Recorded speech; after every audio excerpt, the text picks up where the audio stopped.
প্রতিদিন করার মতো কিছু ছোট ছোট আমলে সালে শিখিয়ে দিবেন।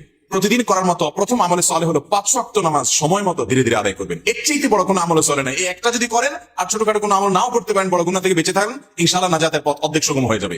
5 ওয়াক্ত নামাজ। 2 নম্বর হলো সকল বড় বড় মোটা মোটা গুনাহগুলা থেকে বেঁচে থাকবেন। চোখের গুনাহ, হারাম জিনিস দেখা, হারাম জিনিস শোনা, গালমন্দ করা, মানুষের হক মারা, হারাম খাওয়া, এই বড় বড় গুনাহগুলো থেকে বেঁচে থাকবেন। নাম্বার 3, নবী করিম সাল্লাল্লাহু আলাইহি ওয়াসাল্লামের প্রতি বেশি বেশি দুরূদ পাঠ করবেন। আল্লাহুম্মা সাল্লি আলা মুহাম্মাদ ওয়া আলা আলি মুহাম্মাদ, শুধু সাল্লাল্লাহু আলাইহি ওয়াসাল্লাম, দুরূদ ইব্রাহিম যত বেশি পারেন দিনে 10 বার 20 বার পাঠ করবেন। নাম্বার 4, ইস্তিগফার বেশি বেশি করবেন। আস্তাগফিরুল্লাহ ওয়া আতুবু ইলাইহি, আস্তাগফিরুল্লাহ ওয়া আতুবু ইলাইহি, আস্তাগফিরুল্লাহ আল্লাযী লা ইলাহা ইল্লা হুয়াল হাইয়ুল কাইয়্যুম, এরকম ইস্তিগফার করবেন। নাম্বার 5, যে কোনো কাজ করবেন, এই কাজগুলোর পাশাপাশি কোরআন কারীমের তেলাওয়াত প্রতিদিন একটু একটু করে করবেন। বিশেষ করে সূরা ইখলাস, কুল হুয়াল্লাহ সূরা একবার পড়লে 3 ভাগের কোরআন 3 ভাগের 1 ভাগ পড়া সমান সওয়াব হয়। অতএব আপনি চাইলে কয়েক মিনিটের ভিতরে পুরো 1 খতম কোরআনের সওয়াব পেতে পারেন। বিশেষ সূরা ইখলাস পাঠ করবেন। 6 নম্বর হলো যত জিকির আছে কোরআন হাদিসে বর্ণিত, এই জিকিরগুলো বেশি বেশি করে পাঠ করবেন। যেমন সুবহানাল্লাহি ওয়া বিহামদিহি সুবহানাল্লাহিল আযীম, তারপর লা হাওলা ওয়ালা কুওয়াতা ইল্লা বিল্লাহ, এটাকে জান্নাতের ভান্ডার বলা হয়েছে।